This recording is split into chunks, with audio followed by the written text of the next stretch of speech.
Hello and I welcome to our channel.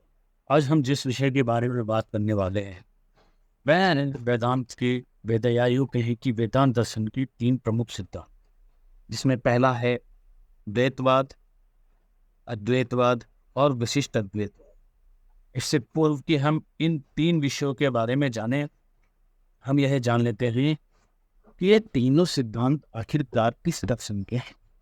तो मैं बता दूं कि ये तीनों सिद्धांत वेदांत दर्शन के हैं और वेदांत दर्शन के जो आचार्य हैं वे महर्षि बादरायण, जिन्होंने ब्रह्मसूत्र की रचना की।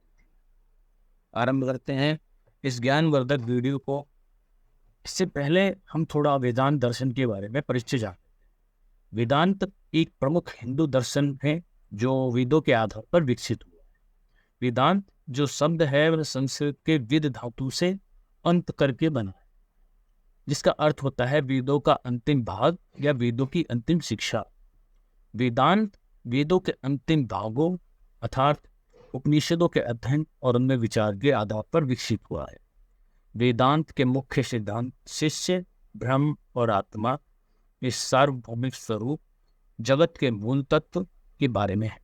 इसके अनुसार ब्रह्म एकमात्र सत्य है और जगत की सभी वास्तविकता और सत्यता का कारण है। आत्मा भी ब्रह्म का अद्वितीय अंश है और इसीलिए सभी जीवात्माएं ब्रह्म के साथ एक हैं। इसके अलावा वेदांत वाक्य और मंत्रों के अंत में छिपे रहस्यों और तत्वों का विशेष अध्ययन भी करता है। वेदांत के अनुसार ध्यान, भक्ति और ज्ञान के माध्यम से व्यक्ति ब्रह्म का अनुभव कर सकता है और अपनी आत्मा को ब्रह्म से एक कर सकता है। वेदांत के तीन प्रमुख सिद्धांत जो कि मैंने पहले बताए थे, द्वैतवाद, अद्वैतवाद और विशिष्ट अद्वैतवाद, जो ब्रह्म और आत्मा के स्वरूप को समझाने में अलग अलग दृष्टिकोण हमारे समक्ष प्रस्तुत करते हैं। वेदांत दर्शन के मूलभूत सिद्धांत। वेदांत का सबसे मूलभूत सिद्धांत है ब्रह्म की अवधारणा। ब्रह्म को सर्वोच्च सत्य और चैतन्य के रूप में माना जाता है, जो समस्त जगत का आधार है। वेदांत में आत्मा और ब्रह्म के बीच के संबंध पर गहराई से चिंतन किया गया है। अद्वैत वेदांत में आत्मा और ब्रह्म को एक ही माना जाता है, जबकि द्वैत और विशिष्ट अद्वैत में इनके बीच भेद विशेष संबंध को स्वीकार किया जाता है। वेदांत दर्शन में जीवन का उद्देश्य मोक्ष या मुक्ति प्राप्त करना है, जिसका अर्थ है आत्मा का ब्रह्म के साथ एक साथ मिल जाना, या फिर यूं कहें कि संसार के बंधनों से मुक्ति। इसके मूल सिद्धांत को समझने से पहले यह जानना महत्वपूर्ण होगा कि वेदांत विभिन्न आचार्यों द्वारा विभिन्न रूपों में प्रस्तुत किया गया है, जैसे कि अद्वैत, द्वैत और विशिष्ट अद्वैत। अद्वैतवाद। अद्वैतवाद भारतीय दर्शन की प्रमुख शाखा है, जिसे वेदांत दर्शन के अंतर्गत समझा जाता है। इसका सबसे प्रसिद्ध प्रवर्तक आदि शंकराचार्य हैं। अद्वैतवाद का अर्थ है दो नहीं, यानी कि नॉन ड्यूअलिटी, यानी ऐसा दर्शन जो ब्रह्म और आत्मा के बीच किसी भेद को नहीं मानता। अद्वैतवाद के अनुसार ब्रह्म ही एकमात्र सत्य है जो सर्वव्यापी, चेतन और अनंत है। ब्रह्म को इस दर्शन में सब कुछ माना जाता है। अद्वैतवाद कहता है कि आत्मा व्यक्तिगत चेतना और ब्रह्म सार्वभौमिक चेतना है। अहम ब्रह्मास्मि, मैं ब्रह्म हूँ, इसका प्रमुख उद्देश्य है। अद्वैतवाद में माया एक महत्वपूर्ण अवधारणा है। माया को एक ऐसी शक्ति माना जाता है जो वास्तविकता को छिपा देती है और ब्रह्म के अलावा जगत के अस्तित्व का भ्रम पैदा कर देती है। अद्वैतवाद में संसार और जीवन को मिथ्या यानी असत्य माना जाता है, जिससे ब्रह्म की पूर्ण जानकारी से पर ही पार किया जा सकता है। अद्वैतवाद के अनुसार मोक्ष या मुक्ति तब होती है जब व्यक्ति अपने आत्मा और ब्रह्म के एकत्व का अनुभव करता है। यह आत्मज्ञान के द्वारा प्राप्त होती है। अद्वैतवाद में वेदों की उपनिषदों के रूप में आध्यात्मिक व्याख्या की जाती है, जिसमें आत्मज्ञान की महत्व पर बल दिया जाता है। अद्वैतवाद भारतीय दर्शन का एक अत्यंत महत्वपूर्ण और प्रभावशाली अंग है, जिसने न केवल भारतीय चिंतन को प्रभावित किया है बल्कि पश्चिमी दार्शनिक चिंतन पर भी इसका गहरा प्रभाव पड़ा है। दूसरा इसका सिद्धांत है द्वैतवाद। द्वैतवाद भारतीय दर्शन की एक प्रमुख शाखा है जो मुख्य रूप से वेदांत दर्शन के अंतर्गत आती है। इसकी स्थापना माधवाचार्य जी ने की थी।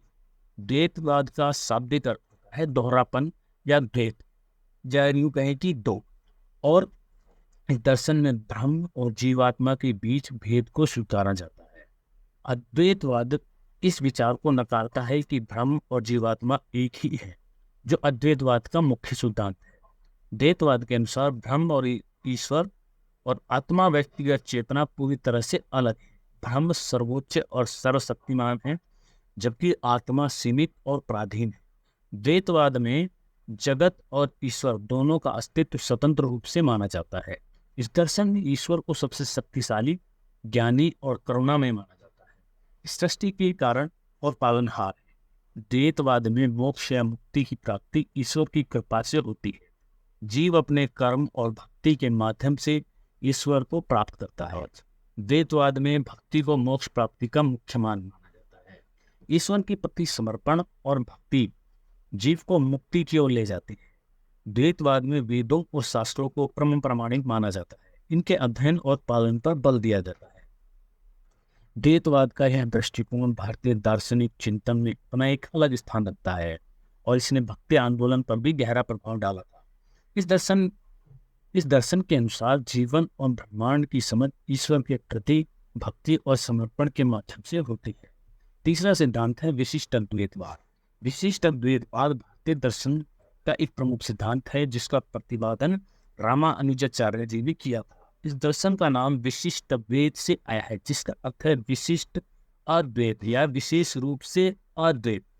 इस दर्शन की मुख्य विशेषता यह है कि यह अद्वैतवाद के अभेद के सिद्धांत को स्वीकारता है, लेकिन इसमें विशिष्टता का भी समावेश है।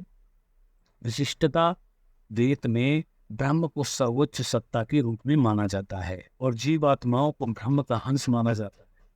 यह कहता है कि जीवात्मा ब्रह्म के साथ एक है, लेकिन फिर भी उसमें विशिष्टता है। विशिष्ट अद्वैतवाद के अनुसार ब्रह्म संपूर्ण जगत का आत्मा है। यह समस्त जीवों और जड़ प्रकृति का आधार है। इस दर्शन में ईश्वर को सर्वोच्च माना जाता है। ईश्वर सभी जीवों और जगत के स्थायी, सर्वज्ञ और अनंत स्वरूप के रूप में प्रस्तुत किए जाते हैं। विशिष्ट अद्वैतवाद में जीवों के बीच विविधता को स्वीकार किया जाता है। हर जीव अपने स्वभाव, कर्म और गुणों में भिन्न होता है। मोक्ष या मुक्ति की प्राप्ति ईश्वर के अनुग्रह भक्ति के माध्यम से होती है। जीव अपने कर्म और भक्ति के द्वारा ईश्वर की कृपा प्राप्त करता है और आत्मा को ब्रह्म के साथ विलीन हो जाता है। विशिष्ट अद्वैतवाद में भक्ति और आत्मसमर्पण को मुक्ति के प्रमुख मार्ग के रूप में देखा जाता है। विशिष्ट अद्वैतवाद में वेदों और शास्त्रों को परम प्रामाणिक माना जाता है। इनके अध्ययन और पालन पर बहुत ज्यादा बल दिया जाता है। विशिष्ट अद्वैतवाद भारतीय दार्शनिक चिंतन का एक महत्वपूर्ण हिस्सा है, जो ईश्वर, जीवात्मा और जगत के बीच संबंध को एक विशिष्ट और सामंजस्य ढंग से समझता है। इसका प्रभाव भारतीय आध्यात्मिक और भक्ति परंपरा पर गहरा पड़ा है। आशा करता हूँ यह तीनों विषय आपको अच्छे से समझ में आ गए होंगे। इसी प्रकार की अन्य ज्ञानवर्धक वीडियो के लिए चैनल को लाइक करें, शेयर करें, सब्सक्राइब करें। धन्यवाद।